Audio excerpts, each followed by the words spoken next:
नमस्कार दोस्तों, मैं श्री दीपचंद चौधरी महाविद्यालय ललितपुर से एसपी सिंह आज आप लोगों को बीए प्रथम वर्ष के संस्कृत साहित्य की कक्षा में आचार्य विश्वनाथ द्वारा रचित साहित्य दर्पण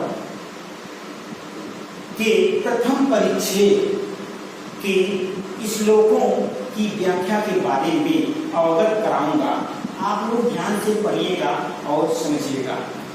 जैसा कि हम सभी जानते हैं बच्चों की कोविड-19 संक्रमण बहुत तेजी से बढ़ रहा है, जिसके कारण उत्तर प्रदेश सरकार के निर्देशानुसार एवं बुंदेलखंड विश्वविद्यालय के निर्देशानुसार आप लोगों की सभी कक्षाएं ऑनलाइन संचालित की जा रही हैं। इसलिए आप लोग घर पर रहकर ऑनलाइन कक्षाओं का पढ़ते हुए आनंद लीजिए और स्वस्थ रहिए, सुरक्षित रहिए। ठीक है, चलिए बच्चों हम व्याख्या पढ़ते हैं। पहले श्लोक पढ़ लेते हैं, उसके बाद व्याख्या।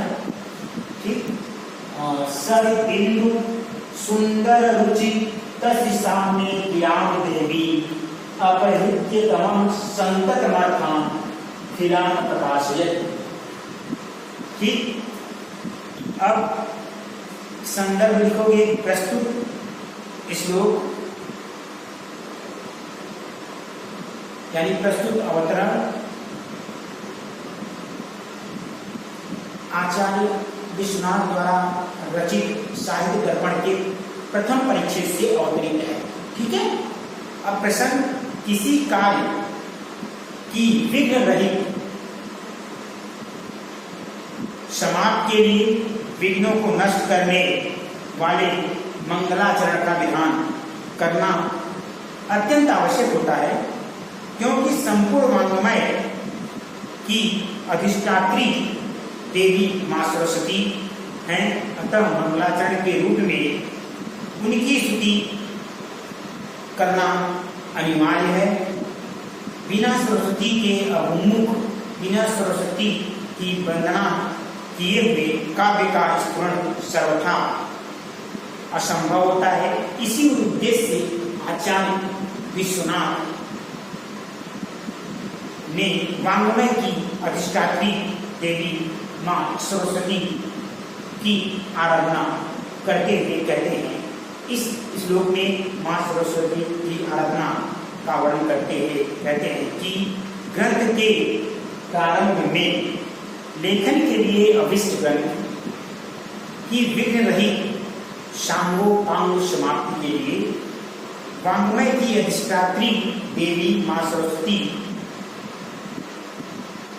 को यानी वाग देवता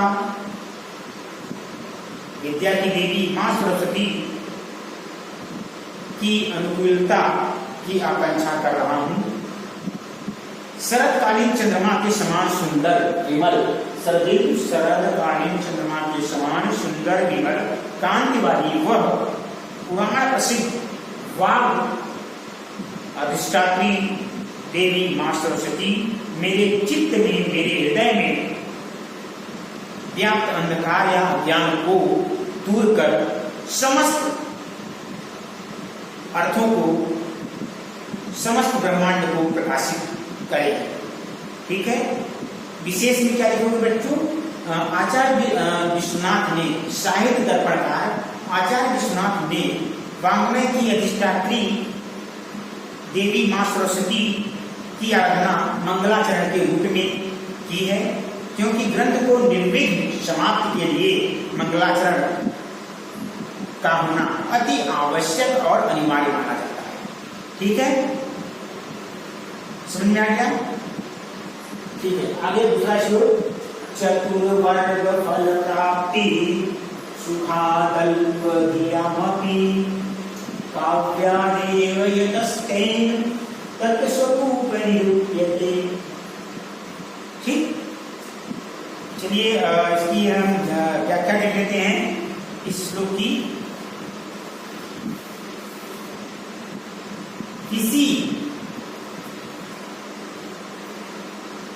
भी कार्य में प्रवृत्त होने के लिए, किसी भी कार्य को करने के लिए या संचालित करने के लिए कोई न कोई प्रयोजन या उद्देश्य अवश्य होता है, क्योंकि प्रयोजन रहित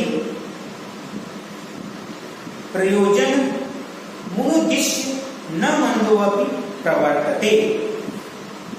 इस न्याय के द्वारा बिना किसी प्रयोजन के कोई मूर्ख भी किसी कार्य के अंदर प्रवृत्त नहीं होता है।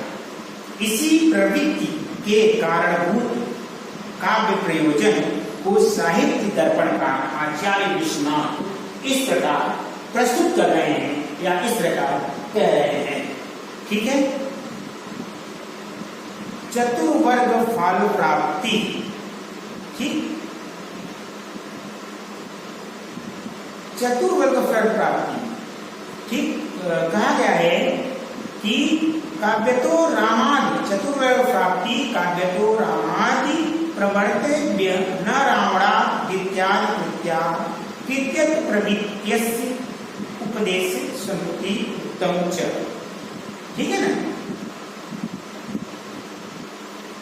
काव्य का फल निरूपण करते हुए कहा गया है कि जिस प्रकार धान्य के कारण धन के कारण धान्य के कारण से ही कोई धनी कहलाता है, उसी प्रकार काव्य के फल के कारण ही इसका फलत्व है, इसका महत्व है, इसके फल का महत्व है। इस प्रकार काव्य फल अंगी और यह काव्य उसका अंग है। अतः इस अंग के साफल्य के कारण अंगी या काव्य फल की सफलता है। ठीक, प्रधान और अप्रधान फल के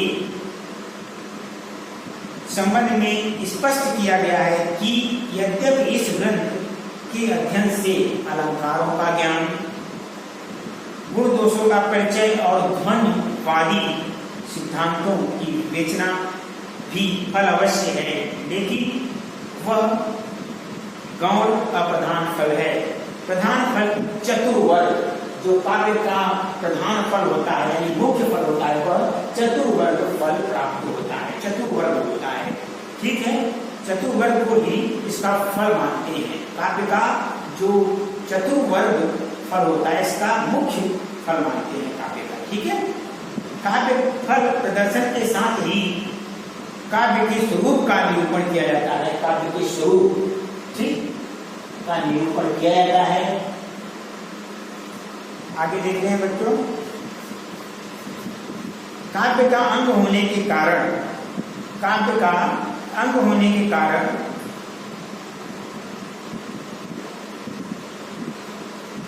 काव्य के जो फल हैं वही इस ग्रंथ के भी फल होंगे। इस विचार से काव्य के फलों को बताया जा रहा है। क्योंकि कम बुद्धि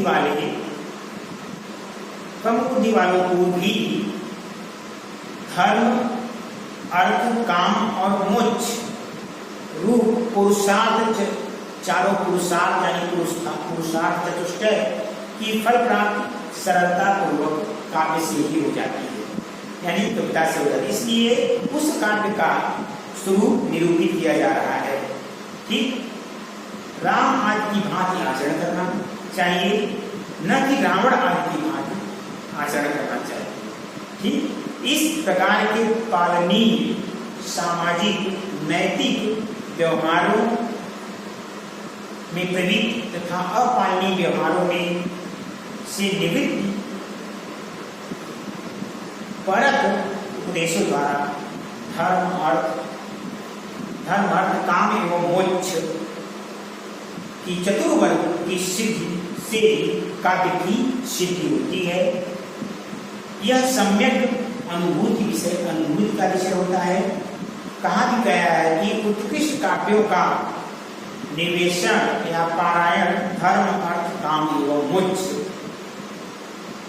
मोक्ष होता है तथा पुरुषार्थ चतुष्टय की और 64 कलाओं में दक्षता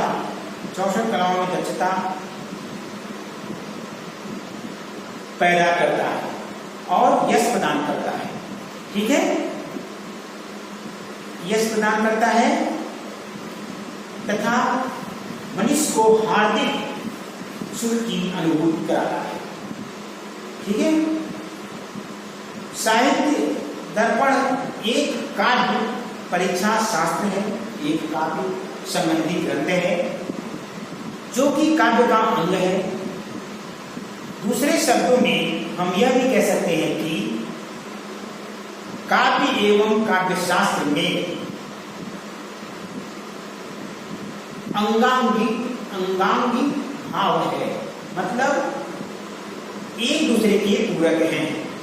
अतएव इसलिए काव्य का फल ही काव्यांग प्रभुत इस शास्त्र ग्रंथ का भी फल होगा। ठीक है।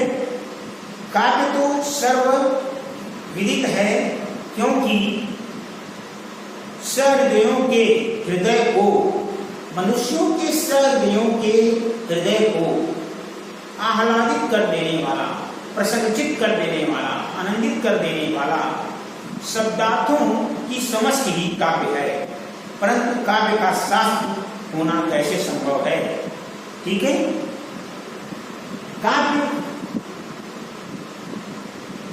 की परिभाषा या काव्य का लक्षण बताते हुए आचार्य विश्वनाथ ने रस को काव्य की आत्मा माना है। ठीक है। वाक्यम रसात्मकम काव्यम। ठीक, ये आचार्य विश्वनाथ की परिभाषा है। इनके अनुसार रसात्मक वाक्य ही काव्य है। ठीक है बच्चों। तो ये जितनी भी है काव्य की विशेषताओं से संबंधित श्लोक है। तो ये मैंने आपको जो 3 श्लोक अभी बताए हैं, धर्मार्थ काम मोक्ष वैचरण चतुरार्थ करोति एकम च साधु काव्य निबोधन, इनके द्वारा आप लोग काव्य के प्रयोजन, काव्य के स्वरूप और काव्य के मुख्य अंगों के बारे में जान सकेंगे। ठीक है। समझ में आ गया? कोई दिक्कत तो नहीं है? ठीक है बच्चों, आज के लिए इतना ही। उम्मीद करता हूं कि आज मैंने जो आपको साहित्य दर्पण के प्रथम परिच्छेद के अंतर्गत 3 श्लोकों का हिंदी अनुवाद और व्याख्या बताया सरल तरीके से, तो आप लोगों को अच्छी तरह से समझ में आ गया होगा। ठीक है बच्चों, आज के लिए इतना ही। बहुत बहुत धन्यवाद।